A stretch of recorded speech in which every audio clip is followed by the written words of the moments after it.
Welcome to Trans Awareness Week. So this is an interesting video. I just wanted to give a little caveat that I was out of town for the weekend doing a sex education training, which you will hear all about.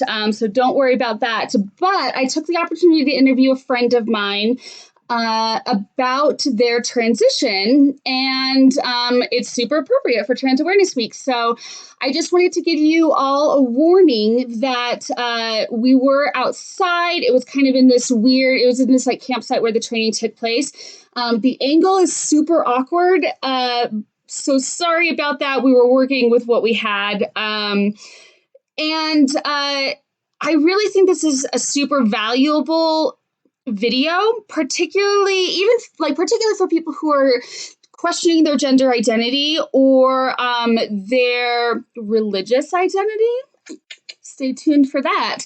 But also, I think that it's super important for people who are not questioning their gender identity to listen to this and listen to some of the firsthand accounts of what people are going through when they transition.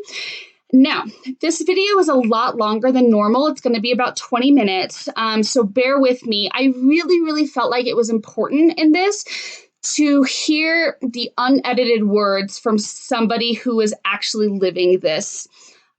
So this video is taken in one clip. It's all one clip, and I haven't edited anything out of it. And I really, really hope that you stay for the entire thing because it's gonna be really valuable. So some of the things that we talk about are what kind of challenges one faces in transitioning and in exploring their gender identity, particularly if they are transitioning a little bit later in life. And then we talk about, I asked them what kind of advice they have for people who are going through transitioning. They talk about kind of the religious affiliation that they have with this and how that's played in. They also talk about how it's been transitioning while married, which is super, super fascinating to me. So without further ado, I give you my Trans Awareness Week video. Have fun. Hello everyone, welcome back to AmourologyEd, where we do sex and alternative lifestyle education. So I'm going to take kind of a sideways glance at my trajectory that I've been doing here for a minute, although it is related, and take the opportunity while I'm here in Colorado Springs at La Forêt to do what's called an Our Whole Lives training, which is a sex education training. I'm going to take the opportunity to interview my friend C here, who I think is going to have some really relevant information and a good resource for a lot of people. So tell me about yourself. Sure. So I'm CP Elliot. I'm an associate pastor, and I came out as gender fluid about a year ago, and in that time have transitioned from using my birth name to using the name CP or C. And using they, them pronouns. What else do you want to know? Yeah, I think that's a good start. So I think that really, I mean, I've been going along the spectrum of the LGBTQ2IA, and I think maybe you've seen those videos, I don't know. Yeah, okay, I've seen some. But so I think that it's super relevant to talk about the idea of gender and how it is fluid and how to go about that transition and what your transition was like in that. Sure, yeah, it certainly can be. One of the lessons that I've learned is that everyone is so different, and for me, gender is a very fluid thing. My understanding of who I am is a very fluid thing, and not even from like day to day, but from minute to minute, moment to moment even. I'll feel, and I feel it in my voice. I notice sometimes I use higher registers, and then suddenly I'll be talking in a lower register, and it comes with like a different personality almost. Sometimes I get a little bit more aggressive, or I'm a little bit more passive, and that's me, right? Yeah. But one of the things that I've learned is that I am unique And so one of the lessons that I've sort of grown out of is this idea that everyone has the same experience. And so growing up, and even into my 30s, right, I thought that it was perfectly normal to not really associate with your name, or to have social anxiety when entering a bathroom, or to have cultural anxiety when in certain situations. And what I've sort of realized is that that's not a reality for everyone. Yeah. Some people are very much like, yeah, this is my name, that's who I am. Mm-hmm. And that has never been my reality. And so, but being, I was born in the 80s, the early 80s, and there was really no trans representation or talk of fluidity, or even really talk about gender, aside from being like totally married to sex, the sex we're assigned at birth. So it was a coping mechanism of mine to say, well, this is the way things are, so deal with it, champ. So, I have boy parts, so I'm a boy, and that means that you're not friends with girls, you try to get with girls, and like as many as you can, and you need to be dominant and assertive and alpha and all these things that are sort of also related to toxic masculinity, which is its own sort of ball of like problematic junk. Yes. But so having internalized that, I was not only just internalizing as a sense of like toxic masculinity is a problematic notion, but also that this disingenuous idea of who I am. So for most of my life, it was almost like a show that I needed to put on, and a repression of anything that wasn't that. So hand motions that are maybe a little bit less masculine, or a voice register that was lower, and like practicing a lower register to speak in this way, and instead of just like talking and like being a person and like just like being me. So that's been sort of the big focus right now, is trying to just be me and not worry about what box I'm fitting into. So that's why I don't use the male gendered language at all, because I grew up, and puberty and adolescence and all the things to my 30s, starting a career as a male, and so changing that when you're already so far along in your life is difficult, because there's so many little things. That's a good transition. So I'm really curious to hear more about what it was like transitioning a little bit later in life versus a lot of like the youth and adolescents are coming out earlier and earlier now. Right. But there are still so many people that haven't had that opportunity to explore that in themselves. So what are some of the challenges that you've dealt with that, or what was that like? Yeah, so at my work, at the church, I have an email address that is my first name at the church's name, .mn.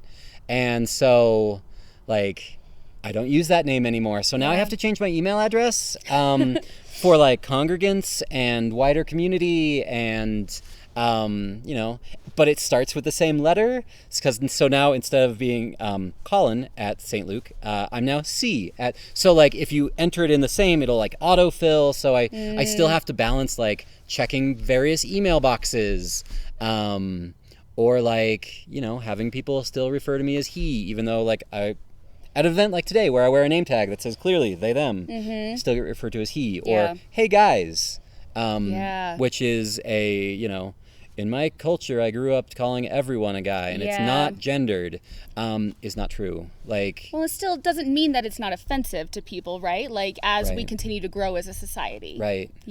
And like, and that's the whole thing with like patriarchy, assuming that men are a normal and everyone else is like something else, which is its own sort of like bundle of problematic issues. So that's sort of the stuff that I'm dealing with, but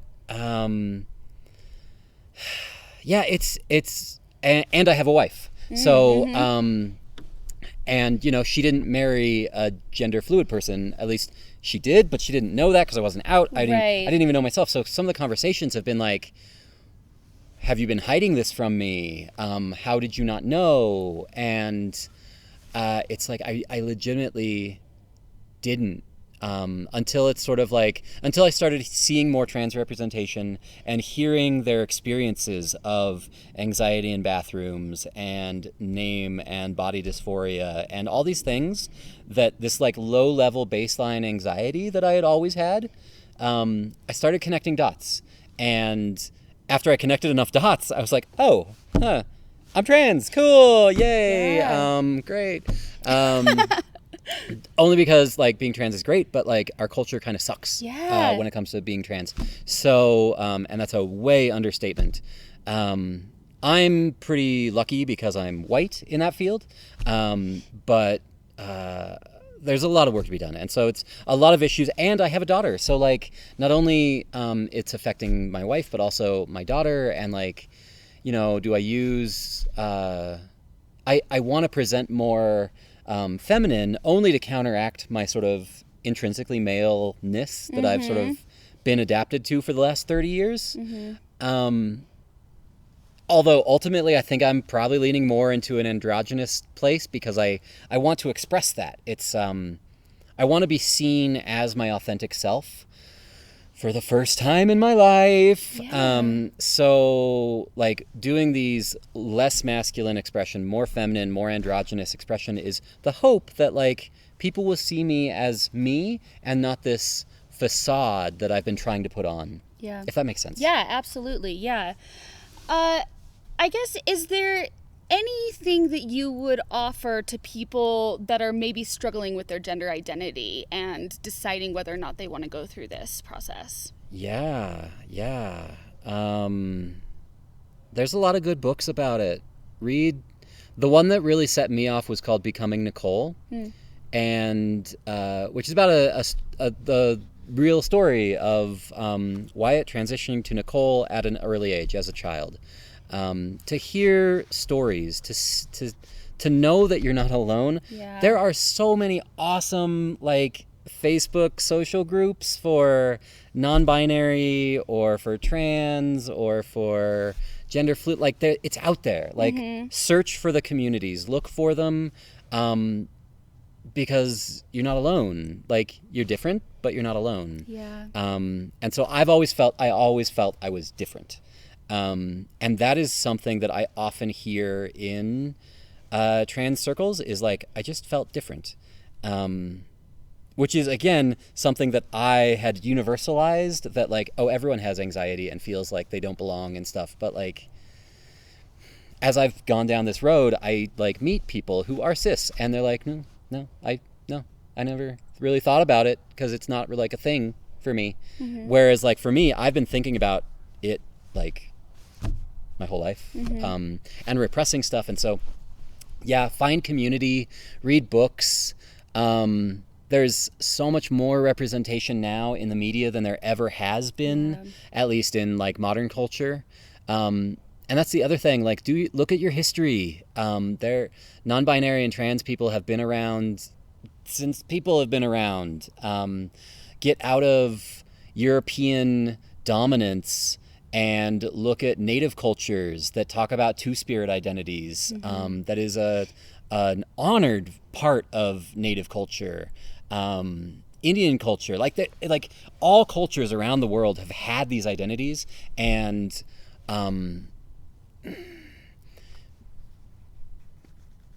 the colonial oppression that has sort of whitewashed the world, or at least is trying to do that, has really erased a lot of this. And when you look into the history and you do a lot of the research, a lot of the books at the Library of Alexandria were about gender fluidity, or books that Nazis burned were a lot about like this identity to erase us. Yeah.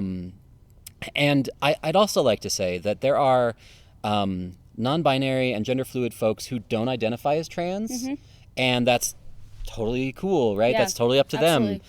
I do identify with that community because for me, I am legitimately transitioning from sort of cis guy to gender fluid person, and it is a legitimate transition for me, and my family and my communities and my job, and like there are allies out there, there's support systems out there. Just look and find. And Yeah.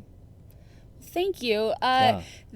That I really, really appreciate you talking to me about this, because a lot of people aren't comfortable talking about this, and I think that being able to be a resource for people going through this is really valuable and important. So I appreciate your vulnerability in that with me. Is there a way that people can contact you if they have more questions? I know you are on my Facebook page. Are you open to more questions? Absolutely. So I am on your Facebook page. I love what you do. It's so great. I'm so happy about it. So feel free to reach out there. CP Elliot is me. I'm also, so as I mentioned, I'm a minister, and I'm associate minister with the United Church of Christ. And I have a ministry page, which is just Rev CP Elliot, 2 L's, 2 T's. I'll put this all in the notes too, but and you're welcome to connect with me there as well. That is more of a Christian faith page, pretty exclusively, but is we say oftentimes in my circles we talk about progressive Christianity. I kind of think of it more as authentic Christianity that talks more about like the real work and ministry of Jesus, and the reaching out to the margins and the oppressed, and challenging those oppressive, life-restraining, cultural, religious forces of his time. So that's sort of my call, and I'm always happy to connect there. I know that the church has done a lot of harm for a lot of people throughout a lot of history, and that's part of what I'm trying to do is right those wrongs. So if there are hurts out there, reach out, because there's a lot of resources out there. And if anyone's saying that you're a sinner because you're trans, or you're going to hell, and all those terrible things, they need to read their Bibles, because it's not in there. And I went to seminary, and I have a master's degree, and like I know these things, so I have the like backup to back those things up. So I'm happy to have those. I have a lot of resources on those as well. Sort of the recovering from religious trauma is something I'm very passionate about. So yeah. That's so great. Yeah. And I think that in the alternative lifestyle communities, there does tend to be a little bit of animosity sometimes towards the faith communities, which is one of the Rightfully reasons. so. Right. Rightfully so. But which is one of the reasons that I kind of jumped on the chance to interview you, because I think it's good for people to hear that there are people doing really good work within those faith communities. And there are people that are going to be in alternative lifestyles and in the queer communities and still want to maintain their faith. And their community and their culture. So yeah, please, I thank you so much for providing those resources. Is there anything else that you want to plug or say, or? Just, if you're struggling, you're loved. I love you. I don't even know you, but I do, because it's hard out there, especially these days. There's a lot of political and social forces that are feeling very empowered right now to oppress people who are different, and I say different kind of tongue in cheek, but who are really authentic and who are being themselves, and not having to be confined by this like social structure that demands conformity, because we are created, people are so much more, everyone is different, and there really isn't a normal. There is really just what is authentic, and it's hard, it's so hard, but it's so much better. I would never go back. I could never stop. It's like, honestly, going from who I was 2 years ago to now, I was telling you this earlier. I don't have this like baseline anxiety anymore. Well, I do. Let me change this.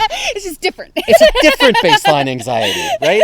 So it's not this baseline anxiety of like feeling like I'm not good enough, or I'm a fraud, or I'm like wrong or bad, or like I'm not doing the thing right. It's like baseline anxiety of what are the bigots going to do to me if they find out? How are they going to challenge me? Luckily, I'm in my 30s and have taken martial arts lessons and feel very capable at like debating people into knowing that they're not right. Is a very kind way of saying that.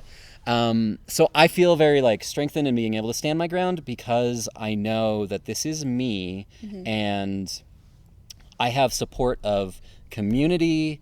And for me, I've found a lot of strength in my faith and my religious community. So I am just eternally grateful to them in this process. Like, so my senior pastor said to me very explicitly as I'm going through this, and I'm like, I don't know what I want to be called. I don't like Colin, but like, I don't know, like what, I don't know how to do this. And he said to me, well, just, that's okay. Tell me what to call you and I'll call you that and I'll model that for our community. And he put his pronouns in his email before I did that, like, normalize that. So like having allies is so important. If you feel alone, get on social media because there is so much support there. I'm banging that drum a lot because in this time, it's so much easier to be connected to people that you don't know, who then become like major parts of your life. I've met people on those communities that like I've never actually met in person, but I feel safer and more comfortable being my full authentic self with than, you know, some family members even. And that's okay. It's okay.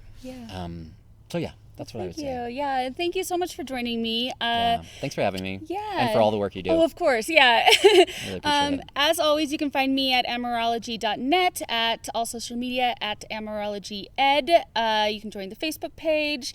You can reach out to C, and I'm sure they would be happy to answer any questions. And if you don't feel comfortable, of course, reach out to me, and I can direct anonymous questions over too as well. So. And you have merch too, right? I do. Yeah. You should buy her merch.